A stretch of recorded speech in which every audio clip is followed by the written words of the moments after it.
Bonjour les Gémeaux et bienvenue sur votre escale Astro Tarot, guidance de vos énergies pour la lunaison du 15 novembre au 14 décembre. La nouvelle lune du 15 novembre en Scorpion donne une nouvelle impulsion dans votre secteur du travail quotidien, de votre hygiène de vie, votre santé. Il peut y avoir un changement dans ces domaines au niveau de votre routine ou de votre façon de prendre soin de vous qui peut être très positif, même si ça implique un changement de fond important. La nouvelle lune est reliée harmonieusement aux planètes en Capricorne, donc tout changement mis en place sur ce cycle lunaire peut être durablement transformateur. Visez un but qui vous inspire les Gémeaux avec ce trigone à Neptune, car vous serez soutenu dans ce virage significatif.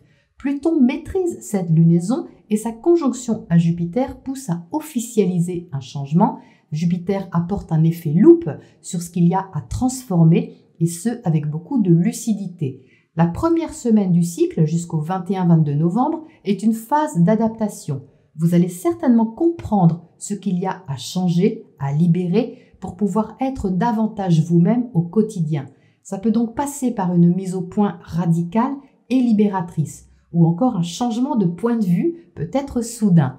Vénus, planète de l'amour et des sentiments, formera sur cette période des aspects de tension aux planètes en Capricorne, vous invitant à respecter vos valeurs et votre liberté dans la relation. Il y aura certainement une responsabilité à prendre à propos de vos sentiments, vos créations ou vos investissements, un virage à propos de ce que vous partagez avec l'autre et la place que vous avez dans ce partage. À quoi faut-il renoncer par amour, les Gémeaux ? S'il vous faut renoncer à des choses toxiques, alors c'est positif. Si vous renoncez à des choses qui, au contraire, vous apportent de la joie, est-ce vraiment de l'amour? Vous allez donc être encouragé à une certaine maturité dans votre façon d'aimer et de vous aimer, mais aussi dans votre façon d'investir, de vous investir et de créer.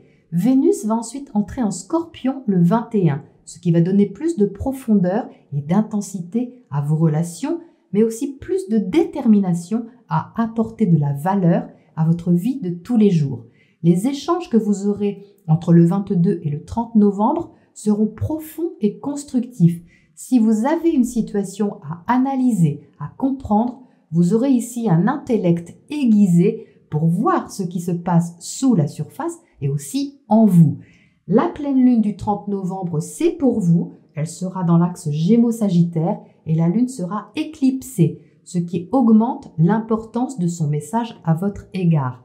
L'autre vous encourage à aller vers vous-même et peut-être que vous ne le voyez pas ou pas tout de suite. Mais il y a ici quelque chose à comprendre et à apprendre les Gémeaux à votre sujet. Une invitation à voir plus loin que les apparences. L'autre est un miroir qui peut vous donner à réfléchir sur votre propre valeur, celle que vous vous accordez ou pas justement. Le 2, Mercure, votre planète maîtresse, intégrera le signe du Sagittaire, votre secteur opposé. Là encore, les échanges sont favorisés, l'ouverture d'esprit, mais il faudra bien garder votre discernement pour ne pas vous laisser éblouir ou aveugler momentanément. La passion et les espoirs peuvent être très présents et assez forts, et quelquefois vous pourriez confondre ceux de l'autre avec les vôtres sur ces quelques jours. Donc gardez bien votre esprit ouvert et curieux sans abandonner votre liberté de penser ni le respect de votre équilibre intérieur. Il y va de votre responsabilité de prendre soin de votre santé dans tous les sens du terme et il est peut-être temps d'apprendre à vous libérer de certains blocages intérieurs pour retrouver votre pouvoir personnel. Ça peut faire toute la différence dans vos relations et dans votre évolution. Voilà les Gémeaux pour ce point astro. On passe maintenant au tirage tarot pour les précisions. Alors les Gémeaux, vous êtes invités à sortir de votre zone de confort. Je vous rassure, ça se passe bien. C'est positif pour vous si vous gardez bien l'esprit ouvert. Vous entrez avec la reine d'épée. Formidable. La reine d'épée, c'est votre énergie, une énergie d'air, une énergie mentale qui est tout à fait maîtrisée. Avec la reine d'épée, vous regardez les choses en face avec beaucoup de lucidité, un besoin de vérité, un besoin d'intégrité. Il y a une envie de voir les choses telles qu'elles sont et avec un certain détachement. Ce qui ne veut pas dire que vous ne ressentez rien, ce qui veut dire surtout que vous êtes réaliste. Et vous êtes réaliste sur quoi les Gémeaux? Et bien sur ce 6 de bâton qui est inversé. Vous voyez que cette reine d'épée regarde vers le 6 de bâton. Et le 6 de bâton, vous voyez, quand il est debout, c'est une victoire. C'est quelque chose qu'on a accompli avec un certain succès. Tout simplement une marche qu'on a gravie ou une étape qu'on a franchie. On a réussi quelque chose, on s'est battu peut-être pour en arriver là. Tout au moins, on a fourni de l'énergie dedans, de la passion, de l'enthousiasme. Et là, soit le résultat est retardé, soit ça ne fonctionne pas vraiment comme vous l'aviez souhaité. Et c'est ça que vous regardez ici avec beaucoup de discernement. C'est une thématique qui va s'étaler sur tout le cycle lunaire. C'est-à-dire qu'au départ, vous pouvez être un peu dans cette énergie du 4 de Pentacle. C'est la façon dont vous vous montrez ou de ce qu'on voit de vous sur le cycle, c'est-à-dire peut-être une certaine prudence, une certaine réserve. Vous protégez un peu vos acquis. Vous voyez que ce personnage est devant le seuil de sa maison. Personne ne peut vraiment y entrer symboliquement. Ça représente votre intériorité. Vous n'avez pas franchement envie peut-être de partager ce qu'il y a derrière cette porte, tout simplement, et vous en avez le droit. Mais pour le coup, ça vous maintient dans une sorte, au départ, de réserve, une énergie qui est un peu statique, mais qui ne vous convient pas vraiment, les Gémeaux, parce que vous êtes un signe mutable. Ça veut dire que vous avez besoin de contact, de mouvement, vous avez besoin que ça bouge, et cette énergie du 4 de Pentacle, surtout au-dessus du 4 de coupe, c'est trop statique pour vous. Donc ça va un moment. Vous avez besoin, comme tout le monde, de ces moments d'immobilité ou de pause, mais placé ici, ça ne vous convient pas vraiment, même au niveau émotionnel, avec ce 4 de coupe, il y a un certain ennui, quelque chose qui stagne ou qui vous maintient dans un espace un peu restreint, symboliquement parlant bien sûr, quelque chose en tout cas d'assez figé. Et ça, vous allez vous en apercevoir, les Gémeaux, parce qu'avec cette reine d'épée, vous allez voir avec perspicacité dans quelle position vous vous trouvez, dans quel état émotionnel vous vous trouvez. Il y a quelque chose qui ne circule pas bien. Donc, sur la première partie du cycle, comme je vous le disais à l'instant, sur la première semaine, cette phase d'adaptation va vous sortir de votre zone de confort, mais c'est bien évidemment pour évoluer et pour comprendre quelque chose. Vous êtes au centre avec l'énergie du pendu. Le pendu, c'est une énergie de pause, c'est une énergie de lâcher prise, mais quelquefois de lâcher prise forcée, c'est-à-dire que vous pouvez vous trouver dans une sensation d'impuissance par rapport à une situation bien précise, vous êtes obligé d'attendre ou d'accepter quelque chose, mais j'ai pas la sensation qu'ici il s'agit de quelque chose qui est extérieur à vous, les Gémeaux.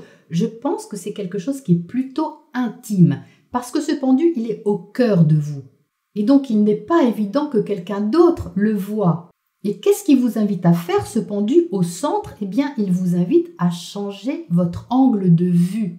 Parce que pendant que vous êtes dans cette position de quelque chose qui bloque ou qui ne réussit pas comme vous le souhaitez, ou qui vous met en pause, ou tout simplement en inconfort, eh bien, c'est l'occasion idéale pour regarder les choses autrement. Et ça va vous ouvrir justement à une compréhension qui peut être assez soudaine. Vous voyez que ce pendu ici, il est auréolé, on va dire, par une lumière, c'est-à-dire qu'il voit des choses dans cette position qu'il n'aurait pas vues à l'état normal, s'il avait été debout. Et en dessous de ce pendu, on a le 8 de bâton. Le 8 de bâton, ça symbolise des échanges, ça symbolise une rapidité, quelque chose de très dynamique. Donc ici, on est dans votre sphère familiale, ce qui se passe au foyer, mais symboliquement, c'est aussi ce qui se passe en vous, au niveau du ressenti, au niveau émotionnel. Il y a quelque chose qui s'accélère ici, dans votre sphère privée en tout cas, et qui peut vous éclairer.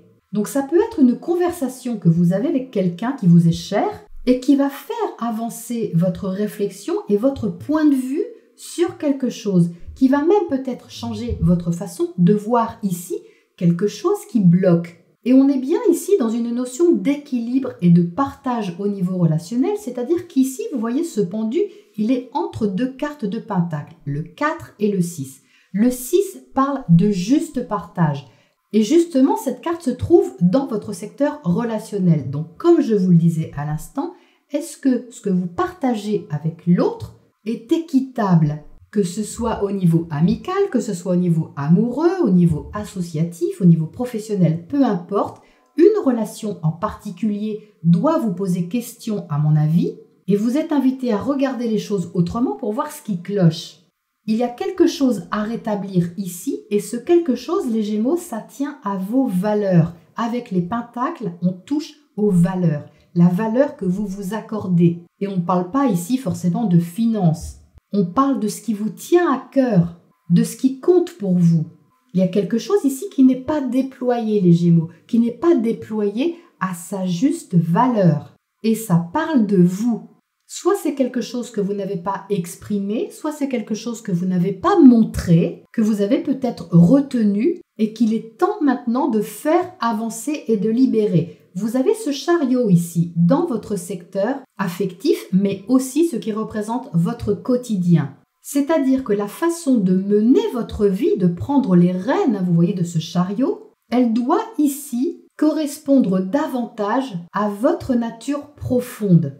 On a ici ce besoin d'harmonie, de faire avancer les choses, la relation, la situation, le projet, dans une direction qui est juste, qui est équilibrée et partagée équitablement. Donc prenez bien le temps de la réflexion.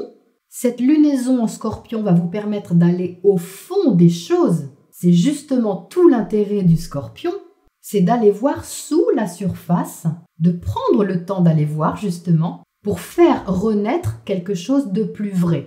Et c'est magnifique puisque vous êtes là avec le roi de bâton.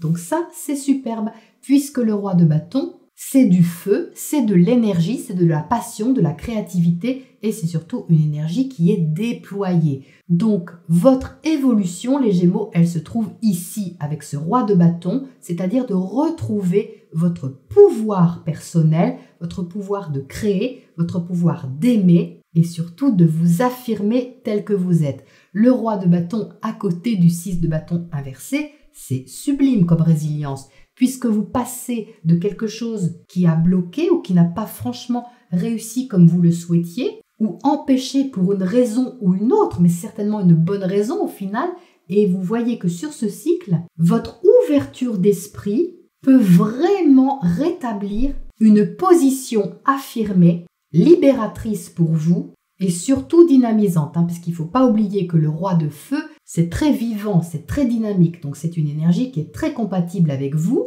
Donc autant vous dire que ces deux-là ici s'entendent très bien. La reine d'épée avec le roi de feu, ça montre tout simplement que vous allez avoir les capacités mentales de rétablir une relation, une situation ou un projet dans le bon sens et surtout dans un sens qui fait évoluer et qui fait évoluer avec une certaine passion. Alors, qu'est-ce qu'on a au départ à côté de ce 4 de Pentacle ici? On a le fou. Donc, le fou, c'est un nouveau départ que vous venez de prendre ou que vous prenez, quelque chose de tout nouveau, une nouvelle direction, soit une relation, soit un projet, une activité. Il y avait au tout départ une certaine confiance, une envie même de tenter l'aventure, de prendre un risque. Mais juste après, il y a eu comme un frein, ou il y a un frein, qui est momentané, c'est-à-dire qu'il y a un ajustement à faire sur justement ce que vous recherchez dans cette aventure, dans le risque que vous prenez. Vous découvrez aussi au fur et à mesure le chemin que vous parcourez. Donc, comme tout chemin que l'on parcourt, il y a forcément des obstacles, des virages, des lignes droites. Et là, vous êtes dans un virage, mais vous êtes en tout cas toujours sur le chemin. D'ailleurs, vous redonnez de l'élan. Donc ça, c'est plutôt bon signe. Qu'est-ce qu'on a à côté de ce 6 de Pentacle ici? On a la tempérance, donc ça c'est super. La tempérance, c'est un compromis, une négociation, c'est de l'espoir aussi. C'est de la communication surtout, mais de la communication élevée, une communication un peu spirituelle. La tempérance invite au rapport intelligent, aux conversations éclairantes, à une énergie qui élargit votre horizon, vos frontières, qui vous fait voir plus loin, comme je vous le disais en intro. Donc ça peut venir de l'autre, c'est peut-être l'autre qui vous permet justement de débloquer quelque chose, consciemment ou inconsciemment, peut-être que l'autre ne le fait pas exprès, mais l'ouverture d'esprit peut être initiée par le secteur relationnel. Oui, j'ai vraiment l'impression que ça vient de là, parce que vous êtes au départ un peu à l'arrêt, on va dire. Donc je pense que c'est une conversation ici qui débloque quelque chose. C'est vraiment confirmé ici, surtout avec le 8 de bâton. Ça peut être dans votre sphère familiale ou en tout cas quelqu'un qui vous est cher. Il y a une importance de cette relation, quelqu'un qui vous est proche à mon avis. Qu'est-ce qu'on a sur ce 6 de bâton là-haut qui est inversé? On a la justice qui saute. Donc vous voyez, il s'agit bien d'équilibre. Il y a quelque chose qui n'était pas à sa juste place et c'est pour ça que quelque chose n'a pas marché ou ne fonctionne pas de cette manière-là, on va dire. On est vraiment dans l'équilibre entre le donner et le recevoir. C'est fondamental pour vous les Gémeaux sur ce cycle. Qu'est-ce qu'on a comme oracle conseil là-dessus pour vous? On n'a pas pour vous. Donc vous voyez, il y a quelque chose qui n'était pas pour vous, soit au niveau de l'énergie, soit au niveau de vos valeurs, soit au niveau de ce que vous avez à donner et à partager. Quelque chose n'était pas aligné. Et le conseil ici, c'est de laisser justement de côté ce qui n'est pas pour vous et d'aller vers ce qui vous convient avec ce chariot à côté. Si ce projet n'était pas pour vous, si cette relation n'était pas pour vous, si ce travail, cette activité n'était pas pour vous, c'est qu'il y a mieux qui vous attend ici avec ce roi de bâton. Et souvent, on ne le voit qu'après. Une fois qu'on est sorti du virage, que l'équilibre est retrouvé en soi, là, ça devient clair. Mais à mon avis, vous allez le voir assez rapidement, les Gémeaux, parce qu'avec la reine d'épée en entrée de jeu, vous savez déjà au fond de vous de quoi il s'agit. Il n'y a pas de surprise ici. Vous le savez et il y va surtout de votre santé et de votre bien-être dans votre vie et dans ce que vous voulez faire avancer. Et avec ce chariot, vous allez pouvoir avancer avec beaucoup plus de confiance et de respect envers vous-même. Voilà les Gémeaux pour ce cycle lunaire. Je vous souhaite une belle avancée et je vous retrouve très bientôt pour la prochaine escale.